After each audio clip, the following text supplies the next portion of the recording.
தஞ்சாவூர் அருகே பேருந்து நிற்காத இடத்தில் நிற்கச் சொல்லி இளைஞர்கள் சிலர் தனியார் பேருந்தை வழிமறித்து ஓட்டுநருக்கு கொலை மிரட்டல் விடுத்த சம்பவம் அதிர்ச்சியை கிளப்பியுள்ளது. இது தொடர்பான சிசிடிவி காட்சிகள் சமூக வலைதளங்களில் வெளியாகி பரபரப்பை ஏற்படுத்தியுள்ளது.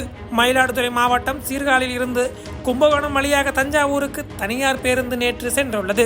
பேருந்தில் ஏறிய 2 இளைஞர்கள் பேருந்து உத்தானி கிராமத்தில் நிறுத்துமாறு கூறியுள்ளனர். பேருந்து ஓட்டுநர் அங்கு நிறுத்துவதற்கு அனுமதி இல்லை என கூறி அதற்கு அடுத்த நிறுத்தத்தில் இறக்கிவிட்டுள்ளார். இந்த நிலையில் அந்த பேருந்து தஞ்சாவூருக்கு சென்றுவிட்டு அங்கிருந்து பயணிகளை ஏற்றிக்கொண்டு திரும்பி வந்து கொண்டிருந்த போது உத்தானி நெடுஞ்சாலையில் 10க்கும் மேற்பட்ட இளைஞர்கள் பேருந்தை வழிமறைத்து ஓட்டுநரிடம் வாக்குவாதத்தில் ஈடுபட்டனர். தொடர்ந்து பேருந்திற்குள் ஏறி உத்தானி கிராமத்தில் பேருந்து நிற்காமல் சென்றால் உன்னை கொன்று விடுவோம் எனவும் பேருந்தை அடித்து உடைத்து விடுவோம் எனவும் மிரட்டல் விடுத்துள்ளனர். இதனால் அந்த பேருந்தில் பயணம் செய்த பயணிகள் அதிர்ச்சி அடைந்தனர். இந்த சம்பவங்கள் அனைத்தும் பேருந்தில் பொருத்தப்பட்டிருந்த சிசிடிவி கேமராவில் பதிவாகியுள்ளது. தற்போது அந்த சிசிடிவி காட்சிகள் சமூக வலைதளங்களில் வெளியாகி பரபரப்பை கிளப்பியுள்ள நிலையில் பேருந்து ஓட்டுநர் தினேஷ் கொடுத்த புகாரின் பேரில் பாபநாசம் போலீசார் வழக்கு பதிவு செய்து விசாரணை நடத்தி வருகின்றனர்.